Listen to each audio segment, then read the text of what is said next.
Good evening, ladies and gentlemen. From my side, my name is Barbara Ratzenböck, and I will be moderating tonight's discussion, Trump, 1 year in office.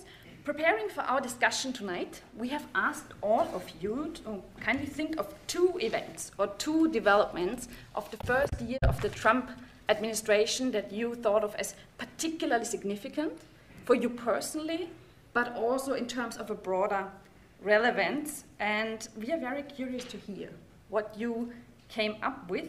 And we would like to ask you to speak about that in a very condensed form, not a tweet, but in a kind of 2-minute statement to see what for you were the most remarkable events. This is, of course, a difficult statement, and in addition, I'm from the School of Humanities, and in terms of the humanities, you never do what you expected to do, so you have to be subversive. So I'm going to come up with 2 sort of aspects that I would like to focus on, and one of it was actually when journalists were asked at the end of the year to 2017, so just recently, couple of weeks ago, how they viewed the last year. What kind of sort of feelings did they have concerning the last year? Political journalists mostly. And they all said they were exhausted. They all said they're overwhelmed. It sort of came at them all the time. They had to, so there were never any periods where they could just say business as usual, political sort of mainstream happen. So perhaps I would sort of put that first incident would be this sort of feeling of exhaustion, especially if you're also a professor of American studies. Yeah. In addition, perhaps the exhaustion also comes from the European perspective in many instances, because my second aspect that I'd like to bring to you also in a kind of subversive statement is actually that I had the feeling also during the campaign when I was in Europe, I heard more about Trump and more about what was going on in the United States than when I was there. There were many trips that I did to the United States, not just after sort of Trump took the presidency, but also before that, during the campaign. And I was sometimes glad to be back in Europe because I heard more about it. And that's an interesting phenomenon too. How are we perceiving the Trump presidency here in Europe? Why are we taking that kind of interest in the details of the presidency? And what does it tell us about us in a European context? And I thought it was interesting that Professor Kettemann actually brought to us when he's talking about the mutual understanding between Europe and the United States. That is actually a very traditional phrase from the sort of traditional level of cultural diplomacy. And to me, it almost seems that we're moving, or we have moved away from that in many aspects. And perhaps it's no longer the question of mutual understanding, but that we perhaps should have as an aim leaving this discussion not with knowing more, but perhaps understanding how little we do know and how difficult it is to speak about the complexities, not just the complexities of the Trump presidency, and I'm sure we will be covering that in the course of the discussion, but also the complexities of us as individuals viewing another country in terms of political transformation processes. So you give me this look, then 2 minutes are up. No, I think not quite. But I do want to sort of add something that I think we need to look at, and we might be able to come back to that in the discussion. And that is the level of communication that is being sort of seen. And I think I would like to sort of look at this whole discussion that we have in Europe and in the United States as a kind of sort of failing of acceptance of the political discourse. We have somehow lost our knowledge, our understanding of what politics is. To me, it seems that politics has become something immediately individual, something very, very personal, and we want sort of very personal feelings reflected in a politician. We've lost perhaps sort of an understanding that political processes are compromise, are negotiations, are complex, and we have also seen politicians taking up a stance, and not just in the United States, I just have to sort of say Brexit and Austria, in terms of sort of taking on a language of immediacy in terms of feelings, of emotions, as if sort of the political function had no meaning at all, as if sort of it wouldn't be necessary to be more careful, to be more sort of resistant to an immediate response of what that person is feeling and looking at and doing. And in a way, I think that Trump, and I'll finish with this statement, Trump is actually embodying us almost as an everyman. Not so much an every woman, but an everyman in that level. Almost a kind of democratic instance that he's showing, and now I'm sort of not using it as a political system, as sort of perhaps a neighbor that's suddenly sort of annoyed with us because we had a loud party the night before, and knocks at the door and says, I'm going to sort of have the police come, and we know, okay, he's going to come down the next day. And that is really odd, that we have politicians, not just in the US, but also within the European context, that somehow feel they can say everything without any consequences. And to me, it seems there's a kind of individualism in that, a kind of sort of level of completely bracketing and ignoring a political discourse, a political responsibility. And even sort of coming back to the Austrian scene, I was surprised when our new Minister of Foreign Affairs went to Rome and then sort of admitted in Rome she wasn't quite sure whether this is going to work or not, but they're going to do it anyway. I won't go into the details what it is, because to me it was more important that someone sort of in a political function on the top level sort of goes out into the public and says, we don't know how this is going to work, but we're going to do it anyways. Well, what stood out for me were two things that are quite specific. One may have less to do with Europe, and maybe the other does. But the thing that really concerned me was that in the last year of the Obama administration, if you recall, he put forth a nomination for the Supreme Court seat that was vacated by the death of Anthony Scalia. Under the Constitution, the Senate is required to hold a hearing and a vote on that nominee, even if they reject that nominee. The Senate chose to do nothing. So they abnegated their constitutional duties for political partisan reasons. Yet in the first year of the Trump administration, Trump put forth and was quickly a nominee that was quickly approved, given a hearing, and approved by the U.S. Senate. That jurist, now sitting on the Supreme Court, is Neil Gorsuch. There are a couple of troubling things about the process, and quite frankly, about Mr. Gorsuch, who in 2005 published an article in the National Review, a conservative magazine, and he said this, I quote, "American liberals have become addicted to the courtroom, relying on judges and lawyers rather than elected leaders and the ballot box as a primary means of affecting their social agenda." Now, in years past, Mr. Gorsuch would have been deemed an inappropriate candidate for the Supreme Court based on an obvious bias toward a large segment of the population who he denigrates as quote-unquote liberal. And this goes back to the Reagan administration.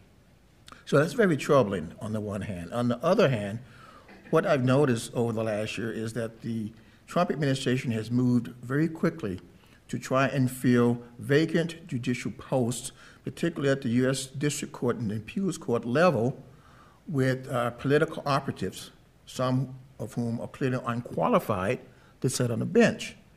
What this will ensure in the future is a pipeline of nominees when other Supreme Court positions come open, of people who will adhere to a conservative agenda, as Mr. Gorsuch seems to be.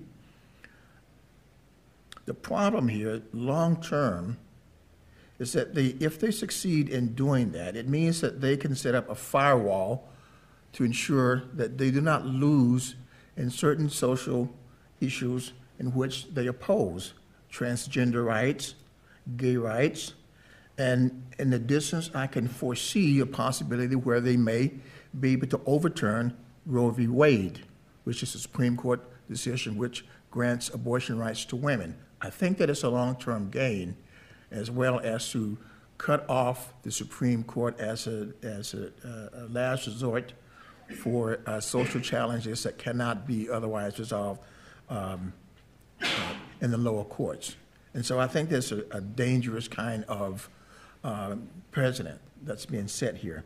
The other thing, and I'll be quicker about this, that I think affects the United States and the rest of the world is Trump seems to be giving a green light to racists, neo-fascists, neo-Nazis, white supremacist groups all over the world.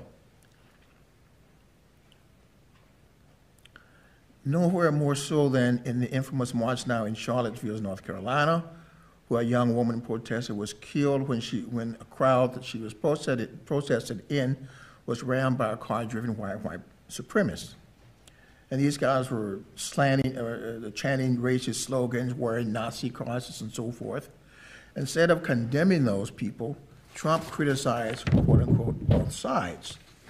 So this entire so-called alt-right movement that we've been reading about later is kind of a radicalization of far-right Republican conservative agenda that we've seen really since the Reagan administration, and that culminated in the Clinton administration in the Oklahoma City bombing, where 2 Americans bombed a federal building, killed more than 100 people, injured hundreds others, Americans committing a terrorist act on American soil against other Americans. This is still the worst case of domestic terrorism on U.S. soil. And we're seeing some of that same kind of element arise now. The difference being that they believe the government is now on their side, and so they are further emboldened in the United States and in other parts of the world. And I think that is very troubling for the United States and for Europe. Touching on the legislative agenda, we're coming to you, Professor Steppan. This is, the law is also your domain. So we are very curious to hear what you saw as 2 very significant developments. Okay. Well, referring to what you said, just it's not specific for the United States that when the government changes, they try to influence the courts. It's for example, if you look at Austria, now at the Supreme Court for constitutional law, 2 positions were changed, and it's always the same. The political parties try to influence, and this political party, which is ruling the country, tries to put their lawyers, their judges at this position. Look at Hungary and look at Turkey. Either Orban and also Erdogan try to influence judges, try to influence legislative, and that's a method to control the country. It's very dangerous, I believe, because as you said, if in the United States racism is supported in that way, it's very dangerous for the society at all. What came to my mind when I was preparing for this panel discussion was at first the orders, the executive orders. I didn't know, in Austria and Europe it's not quite common, but in the United States executive orders are quite common. Presidents use it to make fast decisions. I had a look. It's stated in the Constitution. I think it's Article 2. I'm not quite sure, and it gives the president the possibility to rule the country if there is a war or there are some unforeseen things happened in the country, and he has to react very fast and quick. President Trump used it in a very big way, but also Obama and Bush used these executive orders to make to pass the Congress. I'll come back to it later. The other thing, referring to Roberta, what also came to my mind is the language. The language has changed. Just tweets and what's called, I've read yesterday in a newspaper, it's called strong language. I would call it rude language. We have to be careful. At first, the language changes, getting stronger, and then deeds follow, and perhaps they are strong too. Also, we have to be careful and watch out and have a look. But the United States and Europe, it's always the same. People try to impose their will on legislation, and we have to be careful. At the beginning of the administration, there was a whole flurry of executive orders, and promises. I have a list of about day one is on.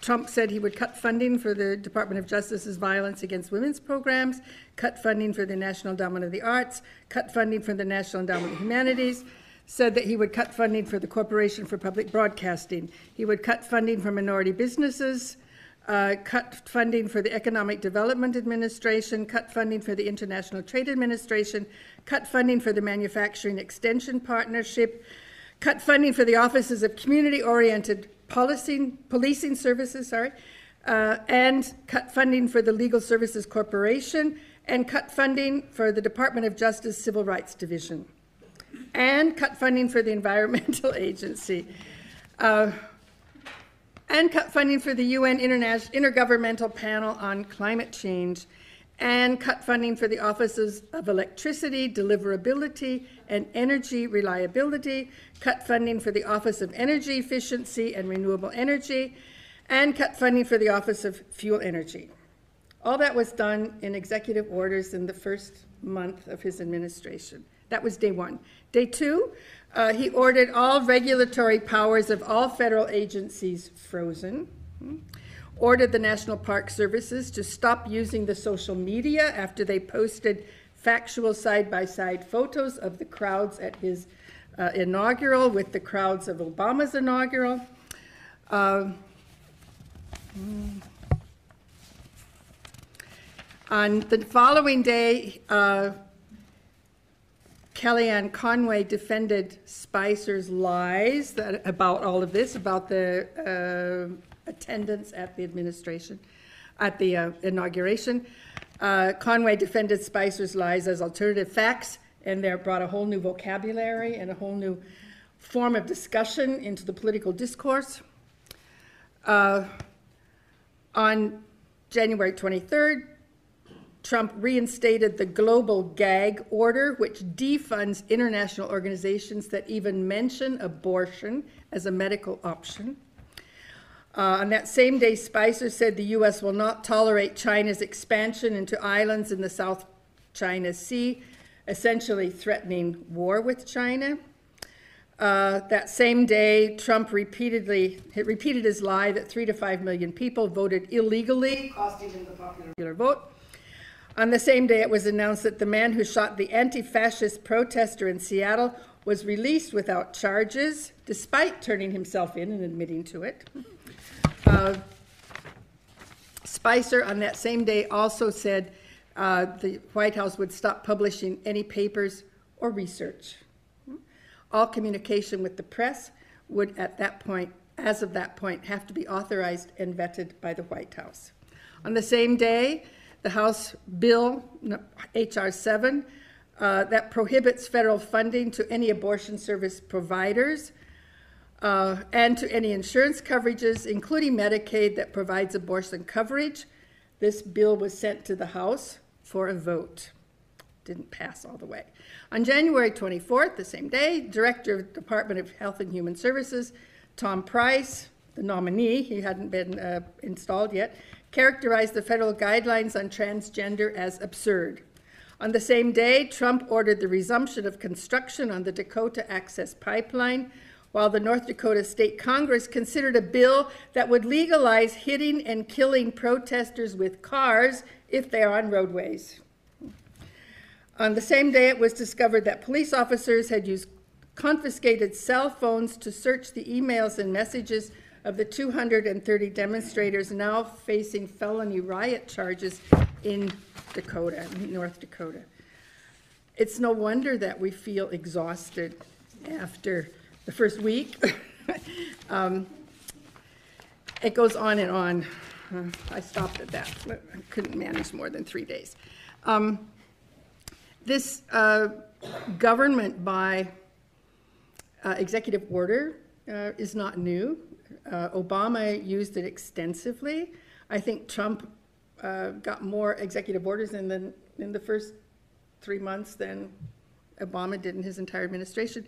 But that doesn't matter. This is one way of also saying that Trump is playing to the American people. Trump is not an international president. He doesn't care less about, he could care less about international relations, that we've already seen, which could have some interesting results, I think. That's one. The second one I want to take up is Charlottesville and its aftermath, since you brought up, because there's one thing that I found very, very troubling, is that there's a huge number of U.S. citizens, more than 30%, who actually feel that Donald Trump really represents them, that he's one of them. He's managed to convince them that he's one of them, and that these 30% are heavily and very well armed, and they are sure that the President of the United States has their backs. Yeah? And this I find extremely troubling. Yeah? It's nothing that's pointed out, I think, because firearms are such a, I must say, I've lived in the States for the first 28 years of my life and since over here, and I know a lot of people in the States. I don't know a single person in the States who owns a gun. Okay, but given that, there seems to be an awful lot who do, and this I find very troubling. Also, when these first bits of executive orders, Trump also reversed an Obama order that gave strict guidelines for allowing people with mental illness to buy guns. Yeah. And Trump rescinded that order. I would like first to speak about the fact that I, as an Afro-American who's been living here in Graz for 38 years, and my feelings about Trump and the election. Since President Kennedy, I have been an avid Democrat. I was too young when Kennedy was in office to vote, but my family had many political discussions at home, and we were very Democratic, for the Democratic Party, I mean. And the history of America shows that even though Abraham Lincoln was a Republican, it changed over that most Afro-Americans in America were Democrats, which is the more liberal party in the United States. And so therefore, I remember avidly that how I cried after President Kennedy's assassination, and Robert, his brother, Kennedy's assassination, and of course after Martin Luther King.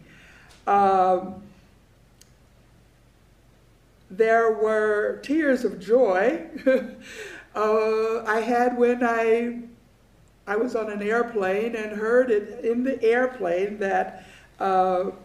Obama had won the presidency. I must say, though, about Trump, I was driving a car when I heard it over the car radio, and I almost had an accident, so I had to park. And I cried, but I mostly screamed because I thought it was the end of the world. I voted for Hillary Clinton. I met Hillary Clinton personally in Vienna many years ago at a conference, and she politically was my role model, and I always dreamed of her being the first woman president. And I admired her for her charm and her attitude while she was the first lady, especially with the difficulties with her husband, and the challenges she encountered as Secretary of State. I personally believe she would have been a wonderful woman president. Of course, nobody is perfect, and of course the Republicans brought out all her imperfections during the campaign.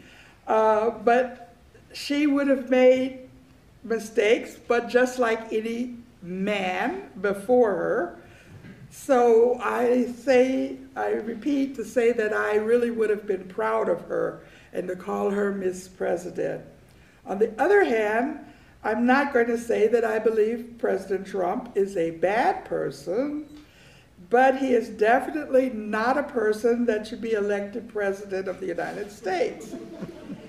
Even after his first year, in my opinion, he still has no political charm and hasn't learned to make the proper decisions, internally or externally, in politics. And that means that I would expect more from a president than he has given. He may have won the elections, but he makes me feel ashamed to tell anyone that I'm from the United States. I truly don't believe that he will ever make America great. I think he's doing just the opposite, because America was already great, in my opinion, before he even was elected. I am particularly worried about his tweets and all of his statements concerning North Korea, Europe, Russia, Syria, or whatever. He is trying to turn the entire world against the US. In the last few days, there has been such criticism of him as a racist because of his tweets about why do we need so many immigrants from such countries. Not to exclude the fact that he called Africa a country and it's a continent. So I wonder about his schooling, and why don't we have more Norwegians? Okay. Back to Europe. Yeah. Of course, we don't need to spend time talking about whether Africa is a country or continent, but now we do have many demonstrations in the 54 countries in the continent of Africa, and also Haiti, against what he said, and now all of a sudden he didn't say it. It's false news. Even the EU stated that the President of the United States is a racist. But of course, all of this is false news. Thank you very much, Ms. Stoff. And that's actually a perfect lead into the first topic we are going to tackle, Trump and foreign policy. So you mentioned, for example, North Korea, Russia, Trump turning the world against the US, his infamous statements about African countries, referring to Africa as a country and not a continent. Before we go to the topic of foreign policy, I just wanted to quickly also chime in here and say that preparing for this discussion, the team also could not believe what had happened within 1 year. We can't believe this event this development has happened too in just 1 year. So we are also getting back to the topic of just overwhelming stuff that has happened in 1 year. So about the topic of foreign policy, which we are tackling, a question that we were very curious about to learn from you was that President Trump ran on an America First platform. So that was one of his main statements or slogans, America First. Where do all of you see the political consequences of America taking back a step on the global scene? In my opinion, Trump, with his America First and also with the North Korea situation, now a year in, I think the world can laugh a little bit.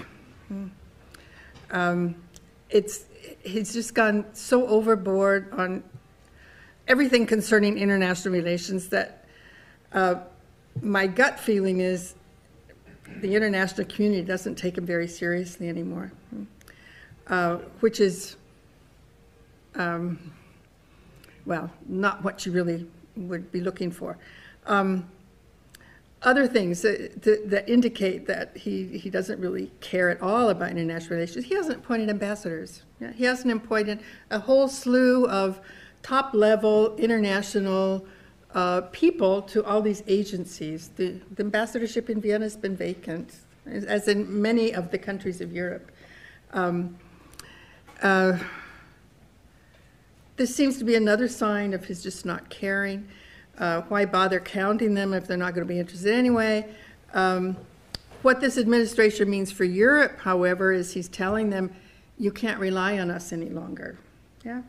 And the thing is, it might be okay for this administration if the world decides not to rely on the US any longer, but it's making it very difficult for any future administrations to get back into the world scene. Can I come in on this? Absolutely. Yes. Yeah, I mean, I think one of the difficulties is when we're watching this laughing is perhaps just instead of crying, because I think one of the difficulties is this complete disregard of any of the frames in which we function through language, through politics, because it might not be important. It might just be a statement, but we also know that wars happen on many different levels of miscommunication. And as Europeans, we can look back on World War I in many different instances and also be amazed what happened then to lead to such a destructive war in many different countries with many different agendas that are there.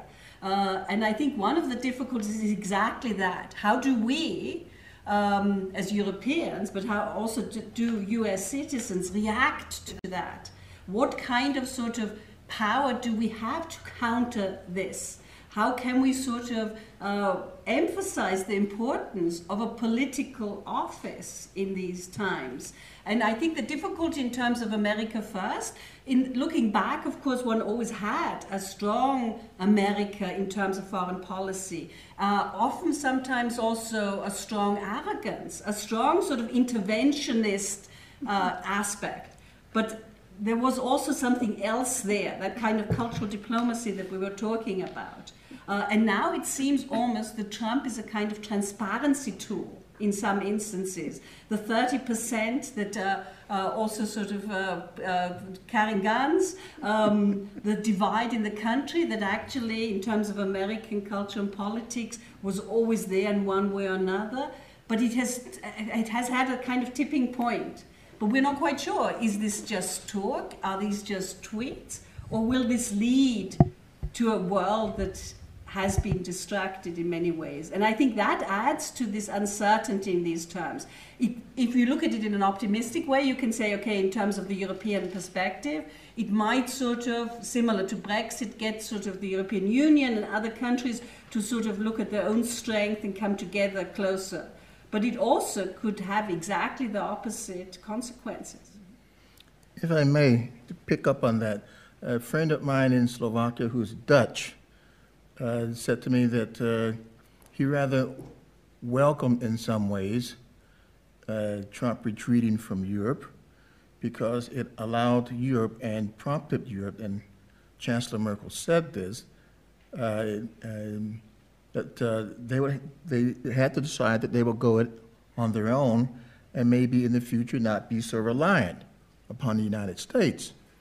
And I wonder if there's a silver lining in this. It may be that. Why should there be one superpower in the world who can so gravely affect how the world changes or turns because of its say-so? Maybe there should be a world where there is more of a bilateral cooperation between countries, and no country is superior in another in terms of its geopolitical strategies. And I wonder if this might not be a way for some other countries to assert themselves, hopefully in positive ways, to counterbalance the sometimes not particularly positive influence that the United States has played in the world. But we don't know exactly where that's going. Where it's going because countries like Russia and China have their own geopolitical agendas.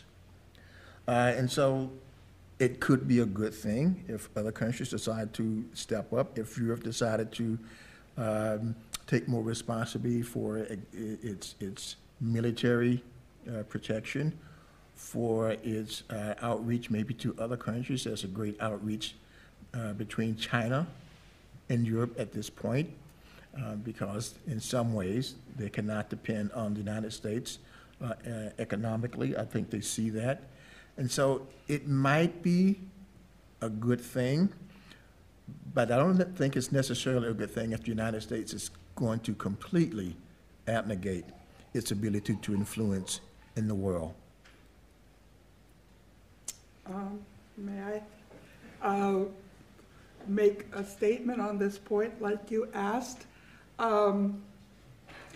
As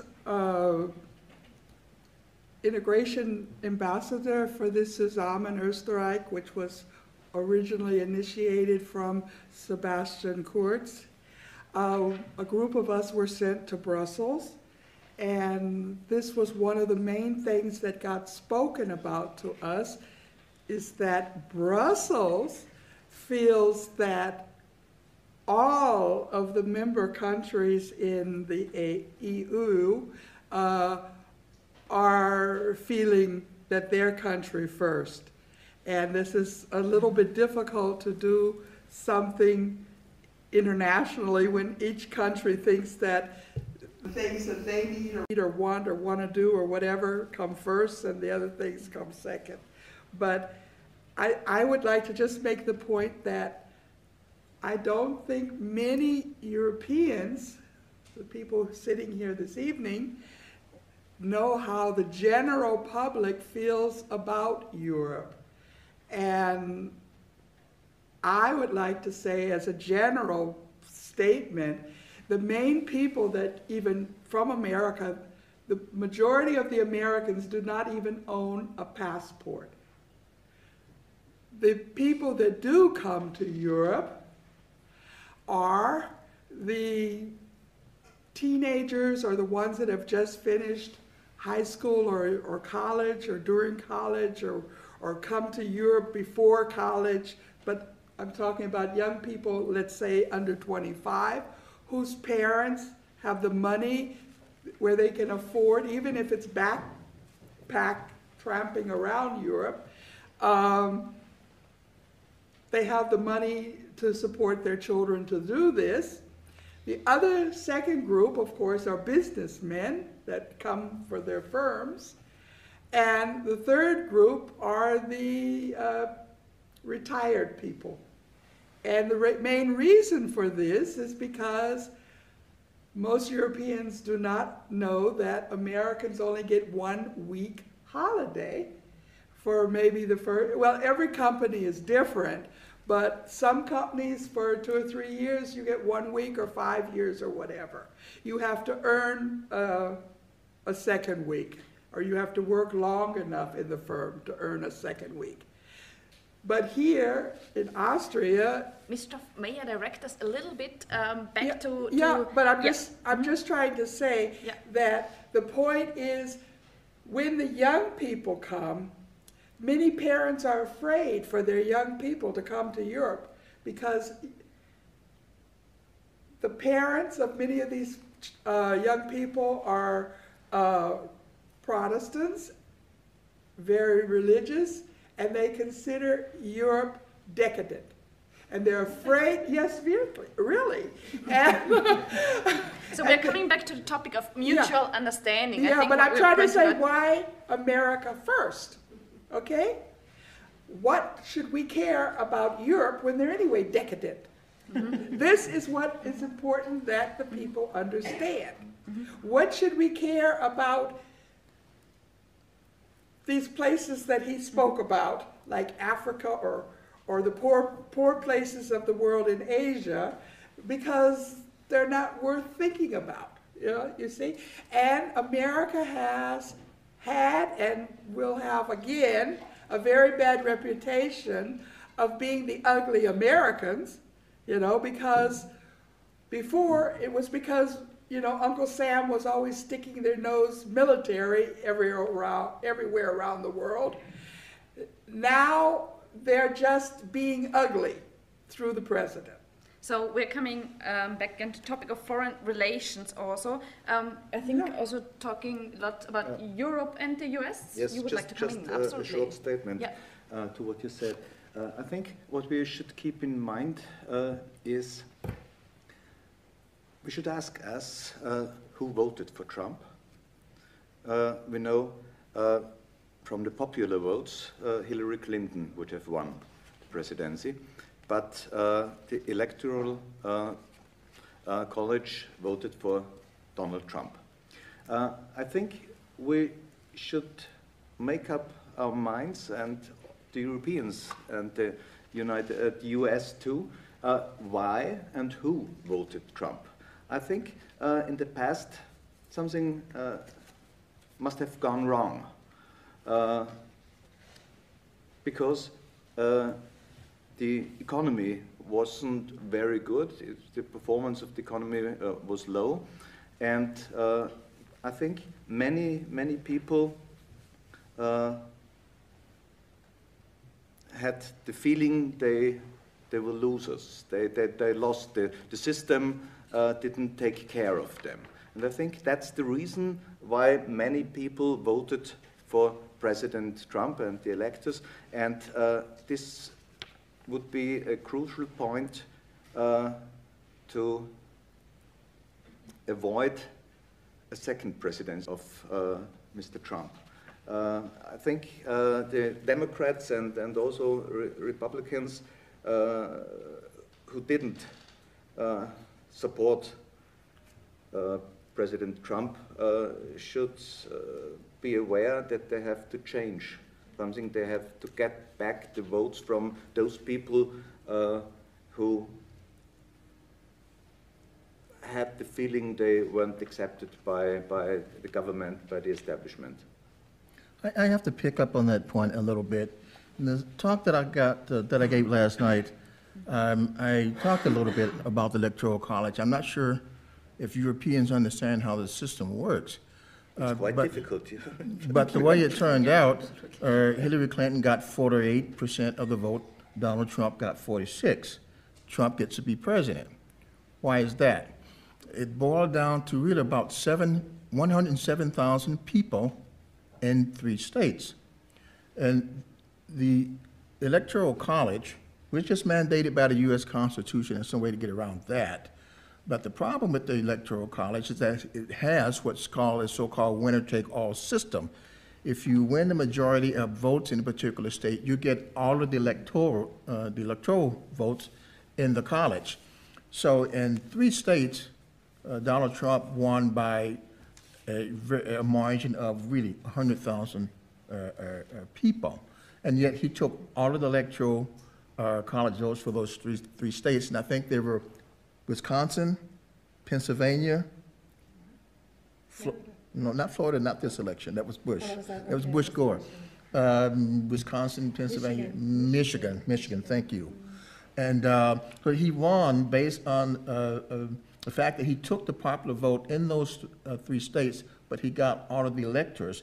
In a fair system, all of the electors would have been divided between Hillary and Mr. Trump based on the number of votes they got. That's not how the system worked. Trump got all of the electors. If they divided the votes, Clinton would have won because she would have had more electoral votes. The thing about the winner-take-all system, however, is that it is not in the U.S. Constitution. It was started after the Constitution. It only started in the 1880s. So you could argue that the winner-take-all system is legally unconstitutional and open to judicial challenge. And I think we're going to probably see that. There's a groundwork effort bubbling its way up now to challenge the winner-take-all system in court. Because in the last 16 years, now we've seen the person who won the most votes in the general election did not win the White House, Hillary Clinton and Al Gore. This is a broken system, okay? And without the winner-take-all system, Trump would not have been president. And we have to look at, can this happen again? And should the United States now act so that it does not happen again? And the only way it seems to do that is to negate the winner-take-all system, which is not mandated by the U.S. Constitution as the Electoral College system is. May I quickly ask Professor Steppan also, because you're our expert also from the field of law, what do you think are the chances of such, what you just described, of challenging the voting system, the Electoral College, as unconstitutional? What do you think about that? I would wish it would be, it would happen, as you said, but I can't believe it, because the Americans stick very close to their constitution. They don't want to change anything. No, but my point was the Electoral College system it is not in the Constitution. The Electoral College system is in the Constitution. The winner-take-all system is not in the Constitution. Yeah. And that can be open to challenge because but I think you would need a majority in the House of Representatives to change, and I can't believe that the Republicans would. They won't. But I think where it needs to end up, where it will end up with would be the U.S. Supreme Court. That's where it would end.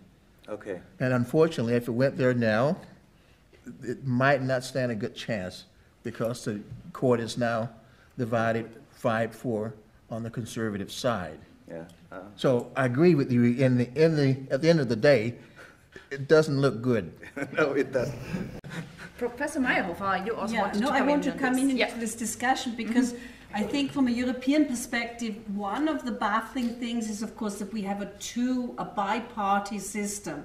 We're talking about two parties. That means, of course, that there's a kind of stable dynamics within that because the other parties are irrelevant or only play a role in different levels. But I also think in terms of the Republican Party, it is interesting when they gave up on politics already long ago because they sort of didn't do what politics should be doing, compromise and working their way to a specific goal from a specific perspective, but they also really broke communication in terms of political dialogue on many different levels before Trump came into office. And I think we should also consider the important aspect of the Republican Party because all the outrageous aspects that Trump is doing, and we're not surprised by what he's doing because he was doing it already in many different ways during the campaign. I think the surprising aspect is that it didn't matter to the Republican Party at that point. And I think what we're also doing, we're really concentrating on Trump's personality, on his sort of behavior, on his outrageousness. But I think that a lot of people in the Republican Party, they might be upset and how blatant Trump is expressing these aspects and uncouth system. But I think a lot of them are quite happy with the policies that are being put in place. And you actually talked about some of them with the Supreme Court, with the sort of early blocking of the appointment during Obama. These are sort of long-term goals that the Republicans are very happy with in many instances.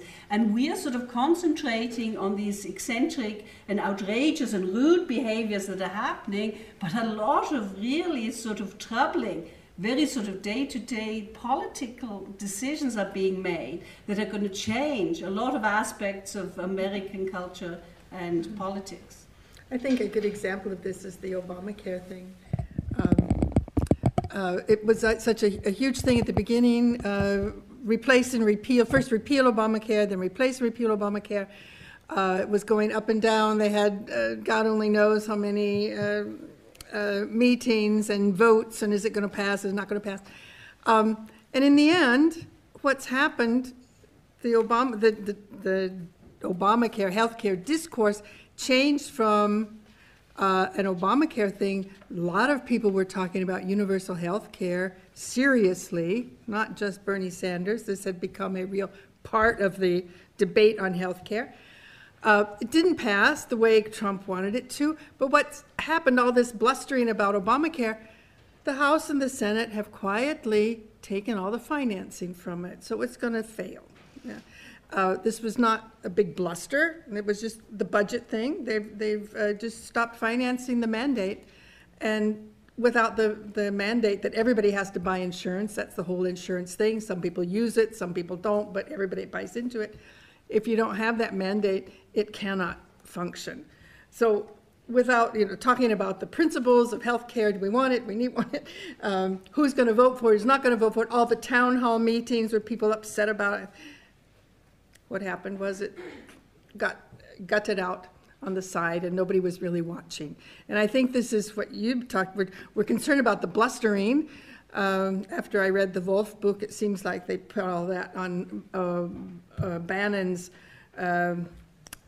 system in creating a lot of smoke and fire, and then while everybody's worried about the smoke and the fire, you go back and change things over here and nobody's noticing. Yeah, that's the kind of Bannon-type anarchy that was functioning at this time, I think.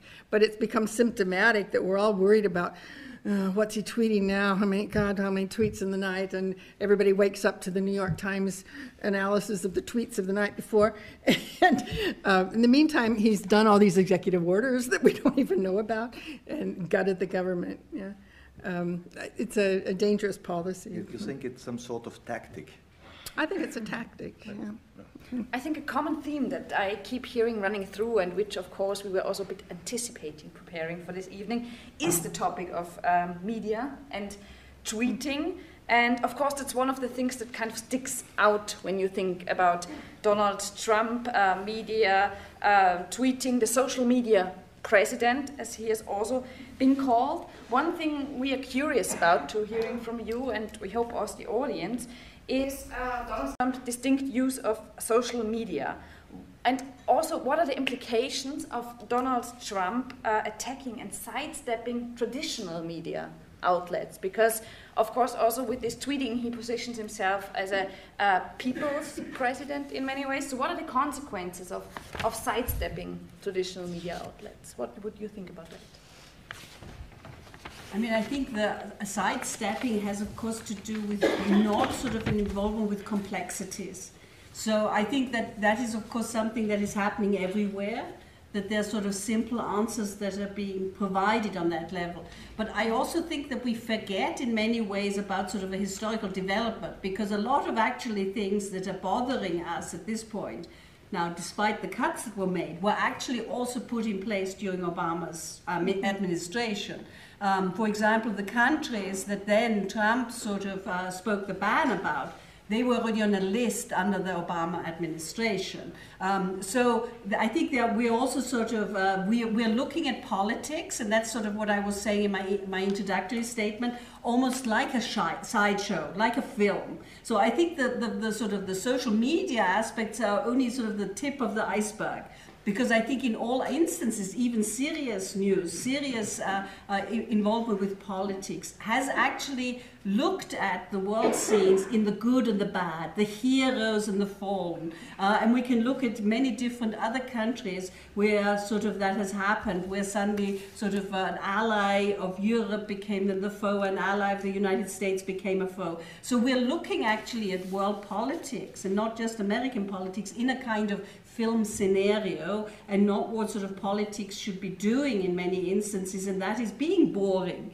Good politics is something where you fail in terms of not getting your whole agenda through, where you make compromises, where you sit in rooms and negotiate about little tiny details, and the issues with the European Union are in many ways similar. What are they doing? They're just sort of sitting around and talking. And we at the universities have a similar sort of difficulty because we're just doing theory, we're just thinking, we're just doing that. And I think we're forgetting how important this just is, that this is actually political action, the boring, mundane, sort of finding small compromises. And so the tweets and the social media thing just reflect actually our whole sort of need in a way for entertainment, for sort of being outraged. And I think we shouldn't forget how much pleasure there's in that pain of waking up and having another outrageous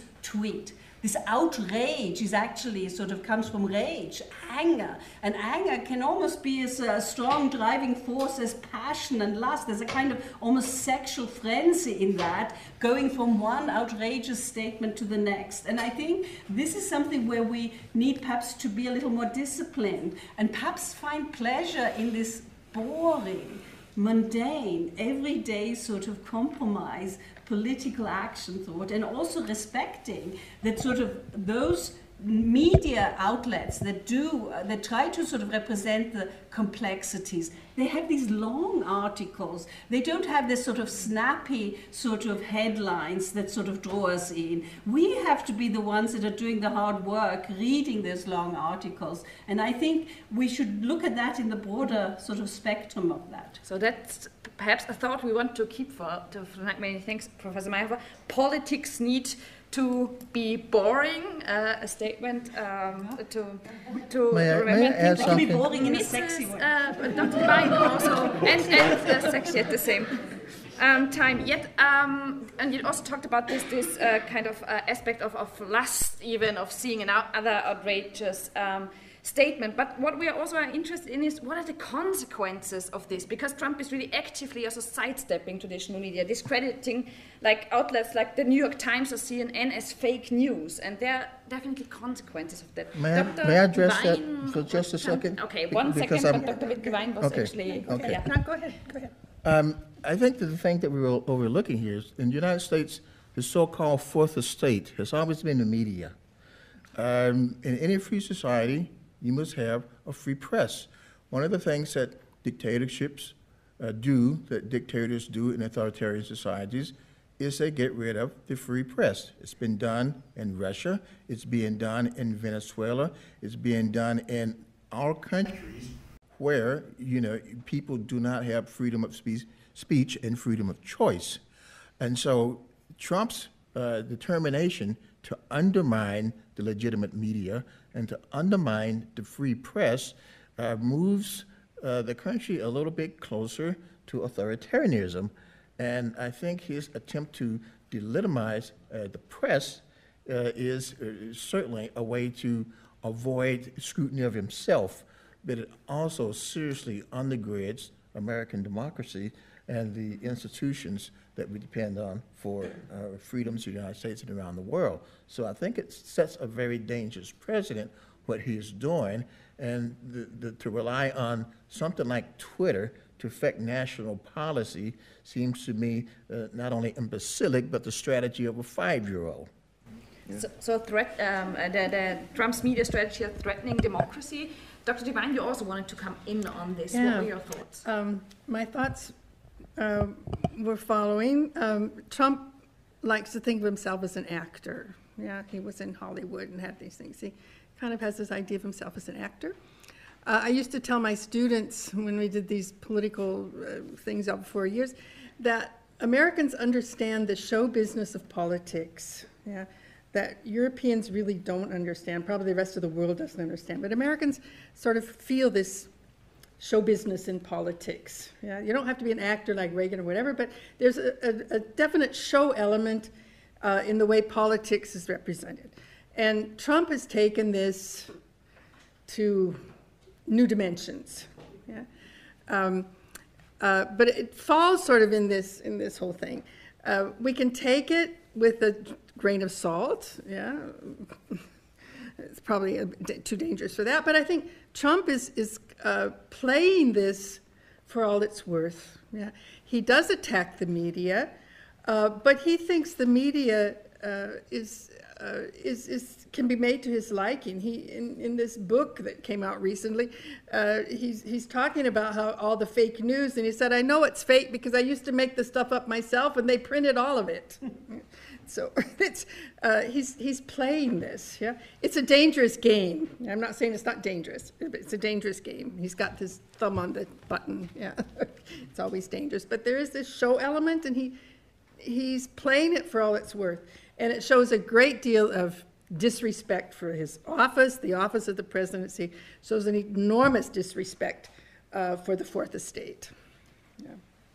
A topic, we are soon going to opening up the floor for questions from the audience, but a topic I would very much like to come back to because it has been kind of a thread through many statements and also in many of your opening statements is thinking of American society as a whole. Where do you see main divides running through American society? Also particularly thinking of issues of racism that you also brought up, or also women's rights that you, Dr. Devine, talked about about funds that have been cut. So I think zooming a bit out and going to a bigger picture, what would be your thoughts on where are the dividing lines and what are dividing lines in American society? Okay. Okay, well, one of the things that was discussed yesterday, and I think it needs to be brought up, is that there's a real dividing line between the two parties, the Democrat and the Republican Party, and there's more people losing friends and what have you, or neighbors or whatever, arguing over whether you are a Democrat or a Republican, whether you're for or against Trump. I mean, in all of my research here with the Afro-Americans, only about 6% voted for him, but there were, you know, quite a few that were on his side. And now he is, one of the recent things that just happened is that President Trump is boasting the country's economic successes during his first year. And one of these successes is highlighting the record low jobless rate among African Americans. The unemployment rate fell to 6.8%, the lowest rate in 45 years, lower than the whole 8 years of Obama. I'm not going to go into all the reasons why, except for, is that fake news or is it the truth? I mean, it's hard to know what's going on, because if it's something that he doesn't want to hear, it's fake news. If it's something that he wants to put up, then it's truth, but it's his truth, and we don't know whether his truth is the truth or not. But still, most of the 70% that are not his base are not particularly happy with a lot of things going on, especially the way he's representing. And this is representation in the media. the name calling that he does to the president of North Korea, et cetera, et cetera.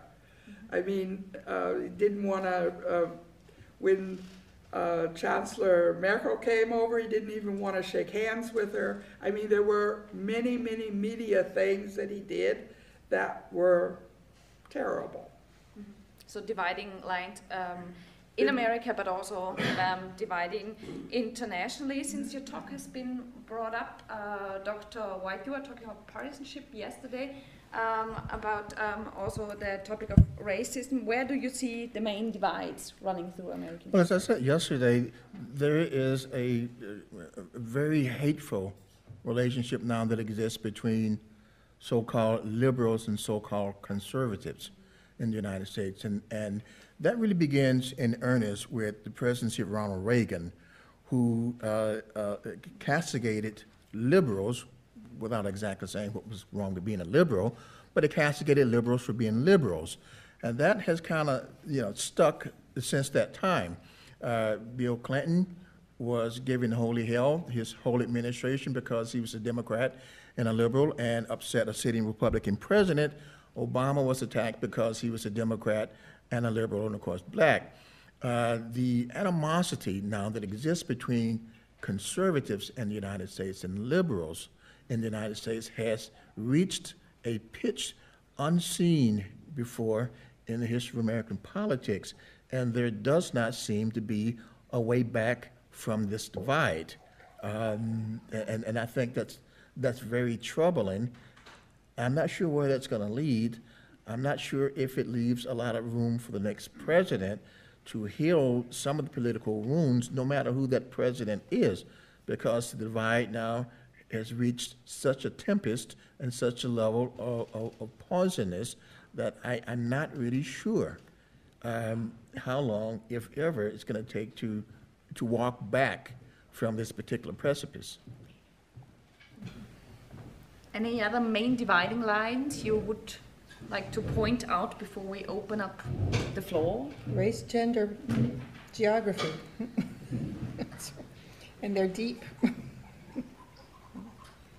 I think that's the interesting aspect, that we're looking at it as dividing lines. And that perhaps I can sort of direct that back to what I've been saying about this question of politics. What is politics? Does it have to represent me exactly in these levels? And actually, in terms of voters, a lot of suburban women also voted for Trump or did not vote because they sort of were actually in accordance with Hillary Clinton's politics, but they said, I just don't like her.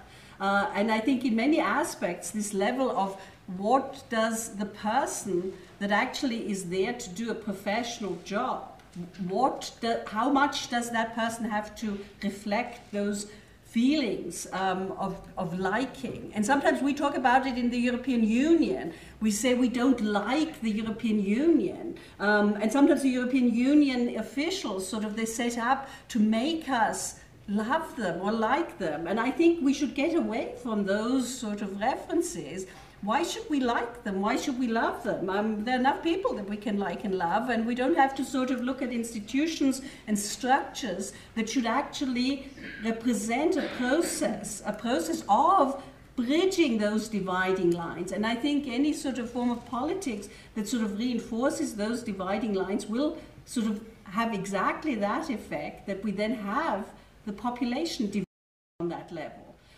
And I think that has been reinforced now, and that's why in a way it's almost like a transparency tool that is happening. Things are coming out in the open that were suppressed in many ways, and I think in terms of the United States, and also if I can sort of make the connection to Brexit, I think one of the difficulties that I see in terms of the United States is that they have had a narrative of success. That means their story of founding and development has always been in progress. More, better, safer, wealth, security, whatever.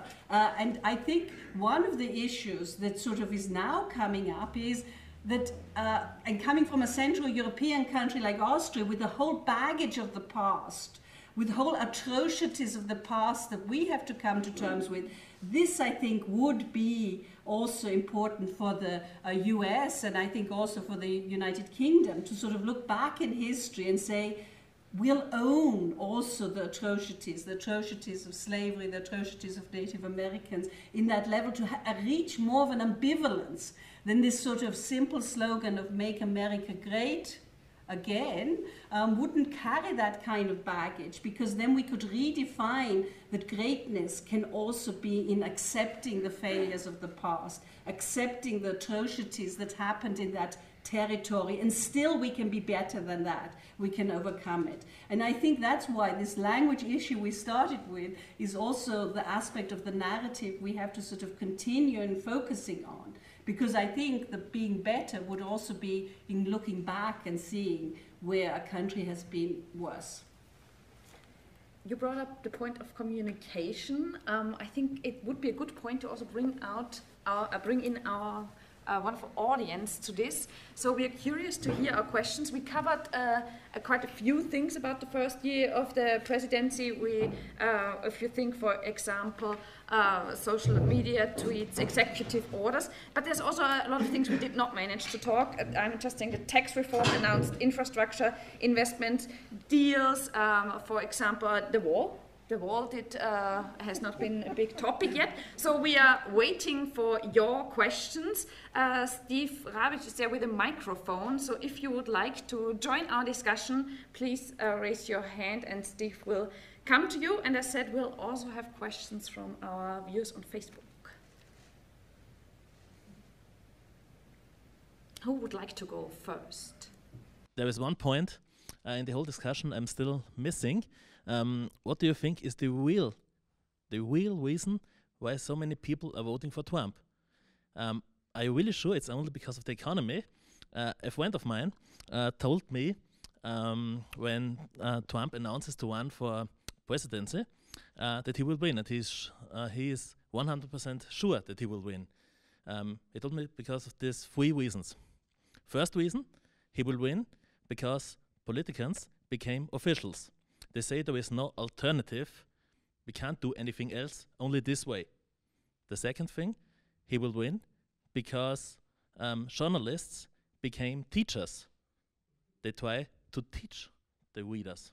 And the third thing is, what was the third thing? Yes, that priests are becoming politicians. And I was laughing at him and said, yeah, you're living in the States for half a year, can't be true. When President Trump won, he called me and said, yeah, who's laughing now? So my main question is, are you really sure the only thing is the economy, that we are looking up to the school bully? Who would like to come in, Professor Steppan? There are different reasons. One, I've talked to colleagues and we discussed this theme, and there are various reasons why people voted for Trump. One fact is Mr. Trump could show the potential voters he's one of them. I don't know why, because he's a very rich man, and many of people who voted for Trump are very poor and have bad jobs and earn low money jobs. Perhaps it's coming back to the language. It's perhaps the language is the key to his success. His tweets. I think many people like his tweets. Many dislike his tweets, but the people who voted for Trump like it because he says what he thinks. Everything is simple. It's black or it's white. It's yes or it's no. There's nothing between. There's nothing to think about. Everything is clear. And the second point is, I think, Mr. Trump tries to rule the country as he was ruling his firm, fire and hire. And this approach attracts some people, many people. And I think that's, and he has proved he's successful. He has money, he did it with his own hands. We all know his father did it, but he did it too. And he's painting a picture of him as an ideal person, and many of the people can identify with him. I think that might be a reason why Trump is so successful. Can I just come in? Yeah. Because he doesn't paint a picture of himself as an ideal person, but just as a non-ideal person. From his point of view. Yeah, he just says it as ideal. it is. Yeah. Yes, Perfect. yes, he's perfect. Yes. Yeah, but I think for the people, he Yeah. shows sort of the failing too. So sort Ah, of you think saying this and sort part of, too? yeah, sort of Okay. not living up to perhaps being a better person, but just this is how it is, we can't help it.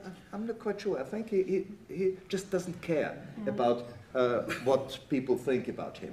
He is Mr. Trump. He is pressing on the button. Yes. Well, he wants to be admired. Yes, he wants to be admired. But on the other hand, he just wants to do what he wants to do, and everything he does is perfect. And that's also the reason why he dislikes the press. Okay. It's my opinion, my point of view. I just want to add to this that in many of his campaign speeches, he said, politicians are bad. I'll use the word bad. And I'm not a politician.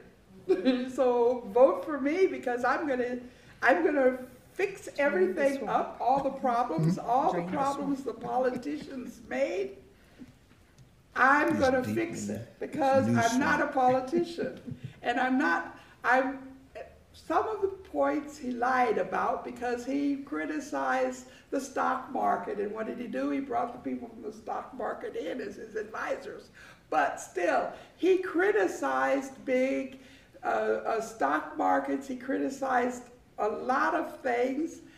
And just think you have to take a group of unemployed coal miners, and he told them, you all are going to have jobs. Well, they have jobs. It's destroying the environment, but he is determined to do the things that his base people that voted for him, he's going to do these things that he promised to do.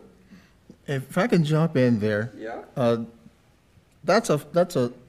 That's a falsehood that's not going to come true.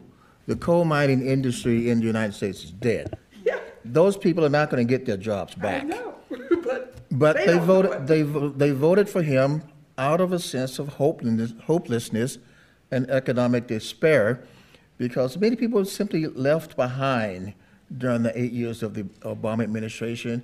They have lost their jobs. They have lost jobs in industries that are fading away because new technologies are making them obsolete. They were hoping that Trump would be the guy on the white horse to come, somehow save them, because nobody else has.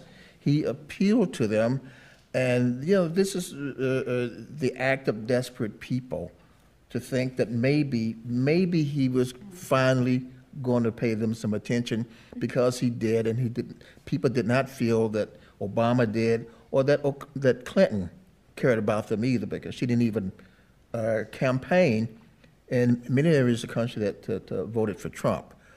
The other thing I'll say to address your question, and a lot of people will disagree with this, but a study was done that showed many of the people, the lower educated white people in the United States who voted for Trump, did so out of racial attitudes, racial attitudes that Trump has reflected, and that exist in the country. We're seeing them now come to fore. They came to fore in the Obama administration. But race, racial animosity, particularly toward African Americans, but also Mexican Americans, and now immigrants from Muslim countries, that sentiment exists, and it's very strong in the United States. Trump appealed to that, and his base resonates with him on the issue of race. The other people who went with him are conservative Christian fundamentalists and evangelicals, voted for Trump because they believe that he and the GOP would see it their way on a lot of social issues, abortion rights, same-sex marriage, transgender rights, issues that conservatives really do not want to see any progress on, and they believed that Trump would be the guy who would hold the line on progress in those areas, and we're seeing that come to fruition.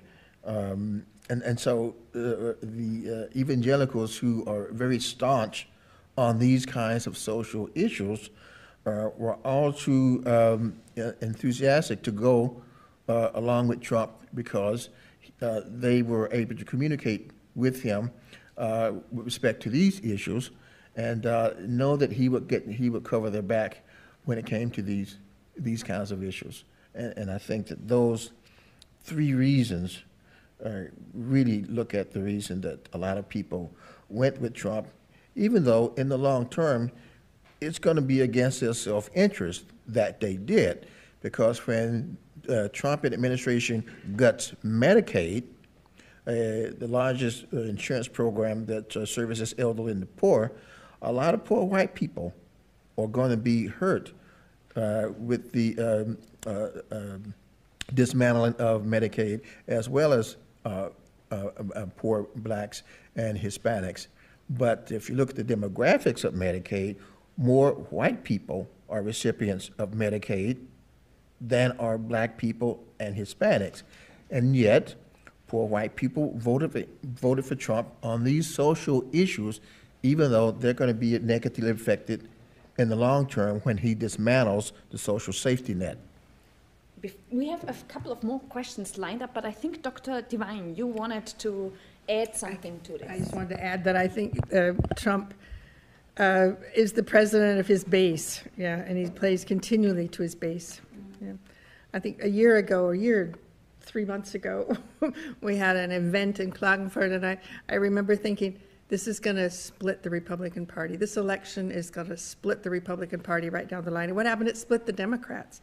And this is going to take a long time to repair. But I think Trump is, he's playing to his base. And the base is extraordinarily racist.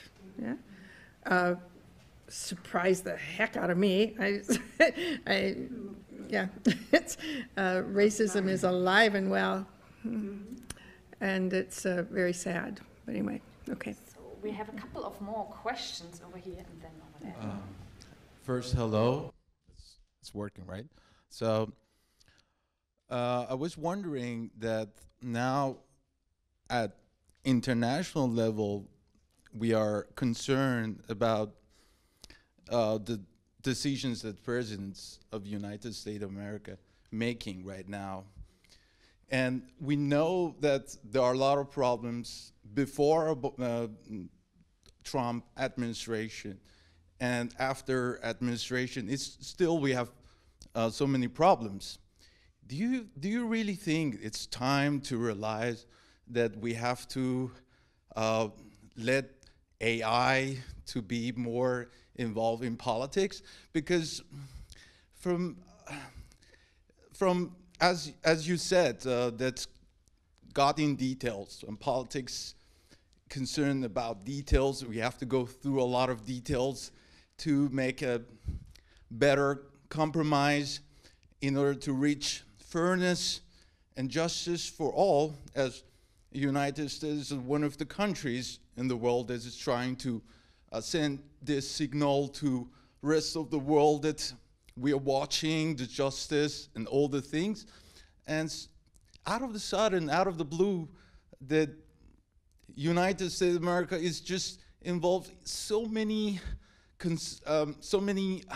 weird things from my point of view, that it's so far from being United States of America, because this United States of America was a hope for many countries that they were under oppression, under many sanctions, many things that I can't mention right now. But what do you think that after 1 year Trump presidency in office in White House, one of the most powerful position on earth, so what do you think that technology can help us to tackle with problems that even Trump, with art of the deal, can't do it? So thank you. Just to quickly clarify, thank you very much for the question. So we are all on the same vocabulary. Could you quickly, you said AI, so I suppose you mean artificial intelligence. Yes. So the question also was, if artificial intelligence technology, as you said, what could that play a role in politics? Very interesting question. I'm really curious to hear what our panelists to say. Not to lose the second point you were saying, what about America as a role model in democracy, for example? So two questions we need to tackle. Yeah, difficult questions, Yes. but very interesting questions. I mean, I think that the question of role models is of course a difficult one. And I think perhaps it's Europe's role now, perhaps it's our role here now to develop role models for other places. We're not always good at it. Your example of Brussels, where each country is thinking of their own national interests, is the bad side of that. But I think we can also look at very good accomplishments in this level. And perhaps the looking somewhere else is perhaps the way we should sort of leave behind, and perhaps look at sort of our aspects. And coming from a sort of a cultural studies point of view, I think we just have to accept the ambivalence of life. We have to accept that there's no ideal level. And that's sometimes difficult. And this idea of the complexities is something that gives us opportunities, but also no ideal solution to it would be perhaps one answer to the question of looking for role models. The other with the artificial intelligence, to me that almost sounds like a longing, a utopian longing, because we humans have failed in so many ways. And it's almost like a kind of sort of expecting artificial intelligence to make up for the flaws of human beings, for looking back in our times and recent times where human beings have failed on so many issues. I'm not quite sure whether if we as humans build artificial intelligence, whether these artificial intelligences won't also have our flaws. And perhaps it's a kind of acceptance of us human beings as fallible in that, but more important than reaching the ideal is striving for it. But that sounds almost like a retro feeling here. Any other ideas on this, or should we jump to the next? I just think America is primarily an idea. Yeah, it's a developing idea, and you can't just take a slice of it and say this is what it is now. It'll continue developing. I hope it develops for the better, but it's been an idea long before America was actually discovered. There was this idea of a place, and that's fulfilled this ideal. It's fallen dramatically short of what it should be, but it's continuing.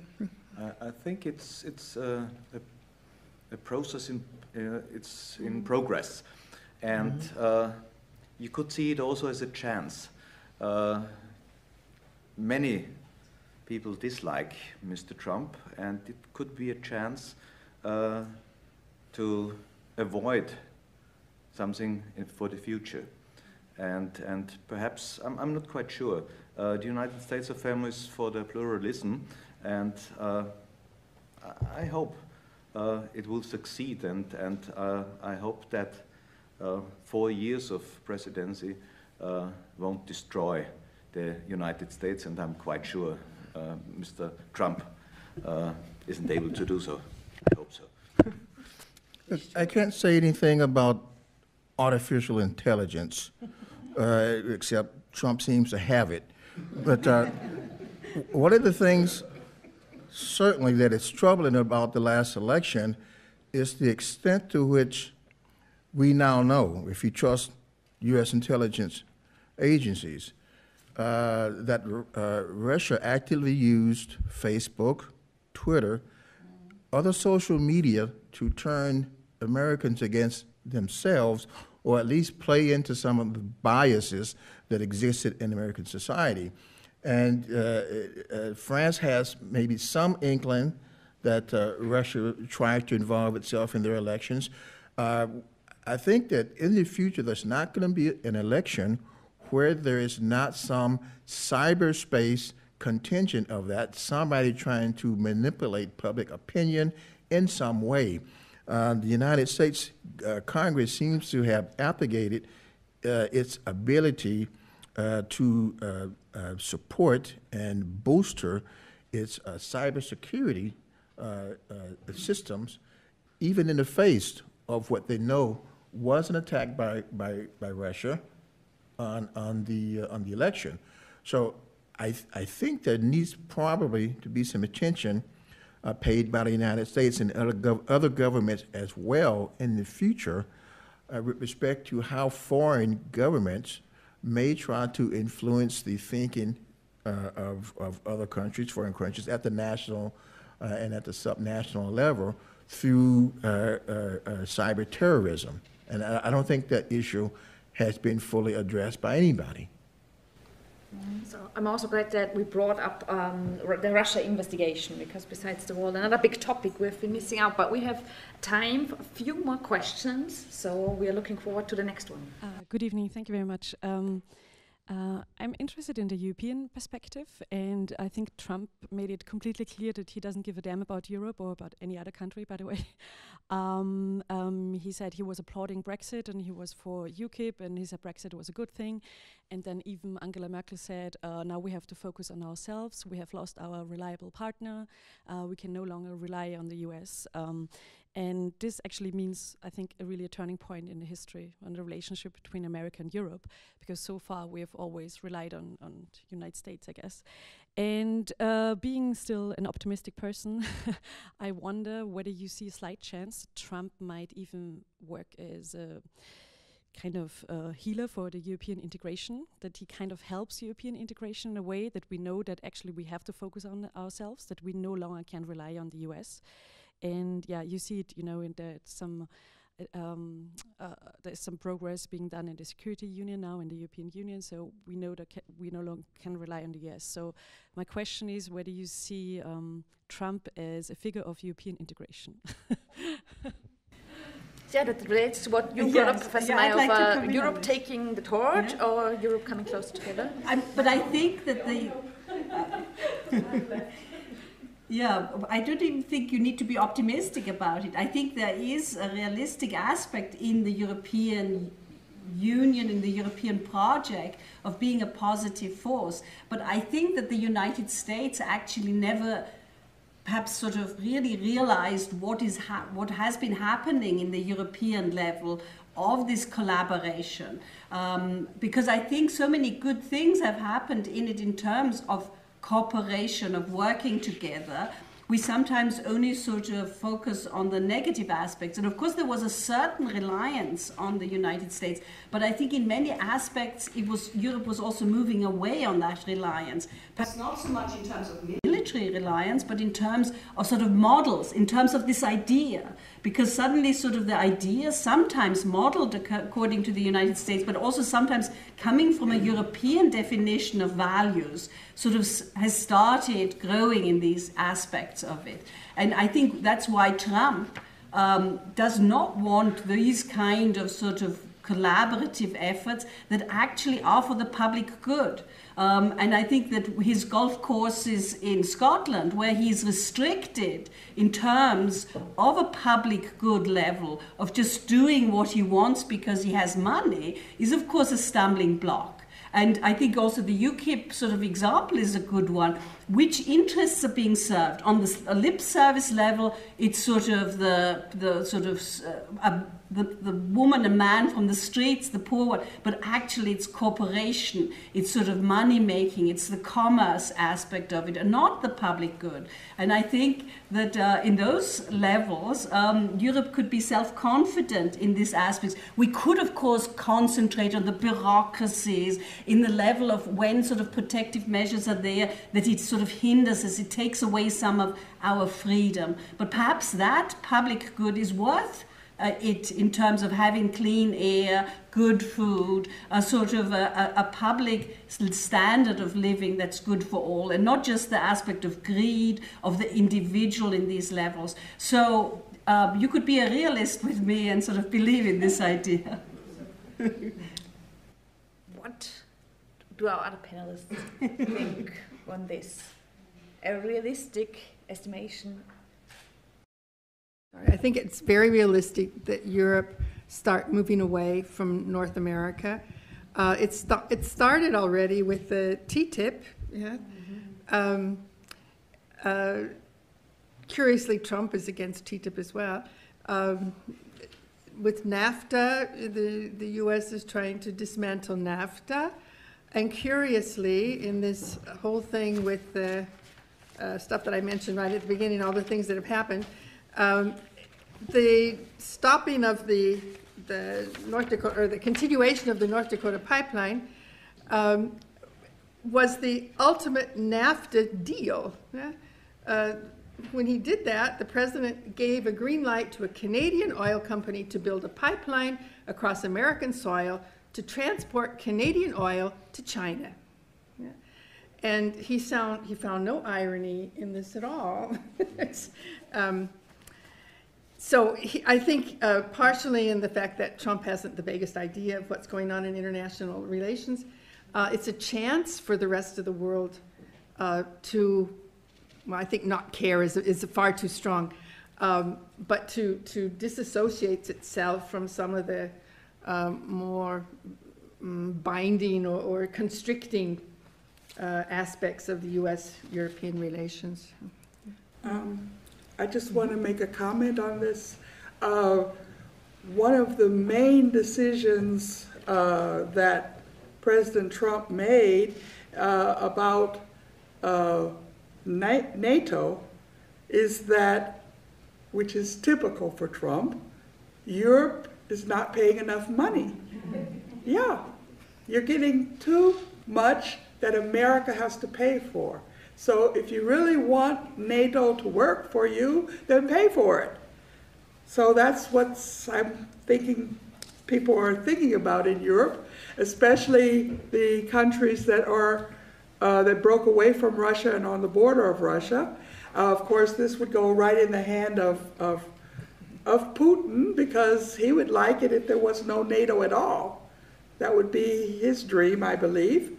So this is why there was talks in the EU about having a European military.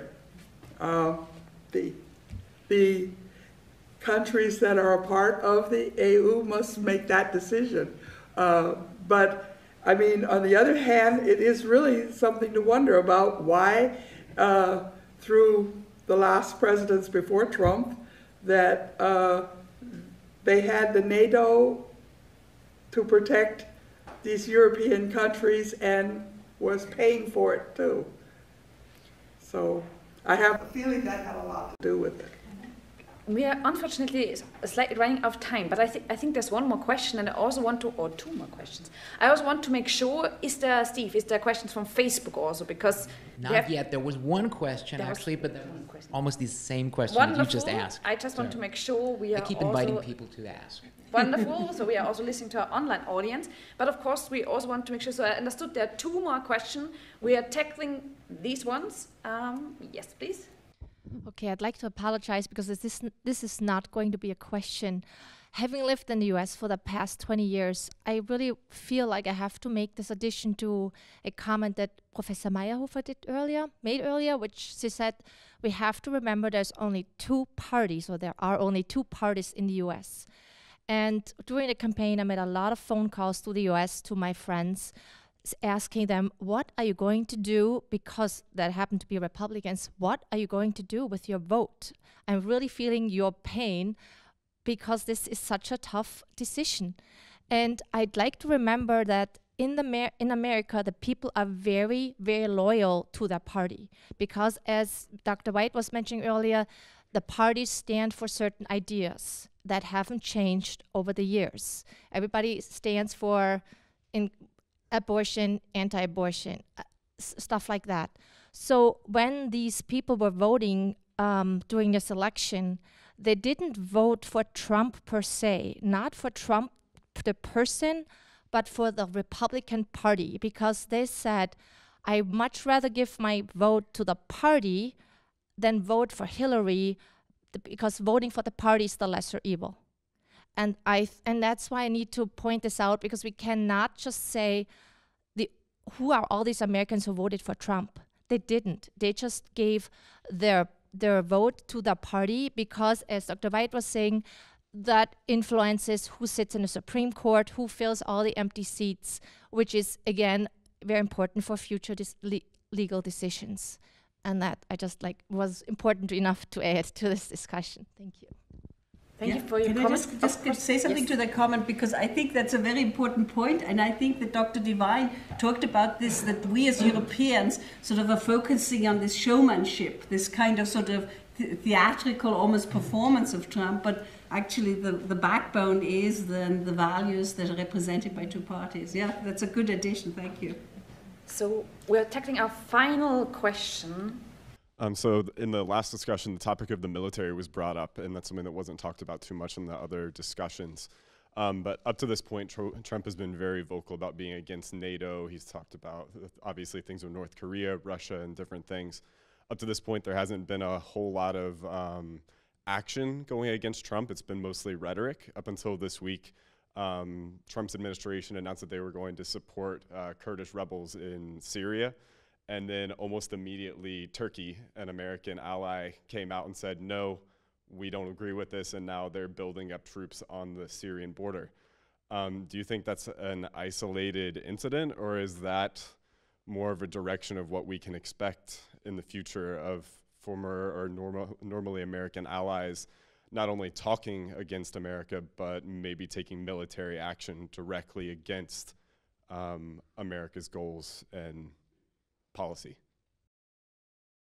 I think one of the difficulties is that we just don't know. We don't know when does this just sort of, when is it just a statement, or when will it be picked up? And I've talked about that a little with the agendas, the global agendas that then sort of work in favor of that, where national entities will use some of that rhetoric to do something they might have anyway wanted to do, and see it as a provocation or step back. So I think that's really the dangerous thing, that some of the things that are being said on Trump's part or the administration are irrelevant. Some of them might be irrelevant within the American context, but are not irrelevant when it then sort of hits a global scene. And I think that's the really, really scary part of it, that we just don't know. And it can go both ways. On the other hand, with the Korea thing, it seems to be playing out a little bit differently. Yeah, South Korea made its gestures. North Korea, they're going to have joint team at the Olympics. I mean, this is something that 2 months ago I don't think anybody would have even had it in their mindset, and it's because of Trump's ridiculousness. Yeah, Turkey is another issue. Turkey's a NATO partner, and has always been a little bit difficult. I have to see how that plays out. He's playing in a present war zone, and that's a bit more difficult. Could go both ways. As I've said, unfortunately, we're already coming to an end of our discussion tonight, but if you're not done talking about Donald Trump, which we think you're not, and we are certainly also not, we would like to recommend a Politik Café Spezial entitled Let's Talk About Trump on January 30th, 2008, of course, at 7 p.m. at the University of Graz at the Zentrums. The event will be hosted by Professor Steppan, and the guest invited for this Politik Café Spezial will be Peter Ruff from the Hudson Institute, expert on Middle East and Europe and political advisor in the US. So I think the question we finished off might be taken on in one way or another. This event is organized by the 7th faculty of the University of Graz, together with the Austro-American Society for Styria and the US Embassy Vienna. You are cordially invited to join and kindly asked to sign up for this event. I assume it will also be on Facebook, for example, also advertised on the university's Facebook site and the society's site, and also through channels of the embassy. So please make sure to look up this event and sign up. And it'll be in German. Yes, yes, it will be in German. We can Thank switch you very much. from German to English. Yes, that's an important point. It will point be to a little bit easier for me. So multilingual, promoting the mutual understanding in different forms. We're coming to an end, as I've said, before closing off, and I'm quite happy that we have already heard a little bit about that. Preparing for this panel, we were very curious to hear, can you name one positive development that happened in the last year of the Trump administration? We heard about Europe perhaps coming closer together. Anything else you can think of? Yes, North and South Korea talking with each other. That's perhaps a good thing. But we don't know whether Trump had anything to do with that. I think he has, but not in the way he wanted to. I mean, I think it's also a good thing that we're talking about things, that we're taking the time to reflect, that we're stepping a little back from this sort of immediacy of response and the immediacy of sort of saying plus or minus, I feel good or bad, that we're sort of taking the time, and all of you have come here today to take the time with us to reflect on things. And of course, I think that is something we need to sort of also center, that we need time to think about things and reflect and understand things, and not just immediately always go into action. And I think that might be a good thing, but of course in a bad way, because it's always better if you don't have to find something positive in a difficult situation, if it's just good from the start. I think that's a wonderful closing remark, and I think one of these platforms also to have discussions, to think about America, European relations, Austrian relations, is of course the Austro-American Society for Styria. You see these little flyers on your tables. Please have a look if you're interested. Sign up. I would like to thank our wonderful panel of tonight for a wonderful discussion, as well as you. You've been a great audience. Thank you very much for your question and your support. And I would also like to add, tonight we've also seen politics and discussion on politics do not only need to be boring, but also very exciting, and we look forward to continuing that. Thank you, and have a good night.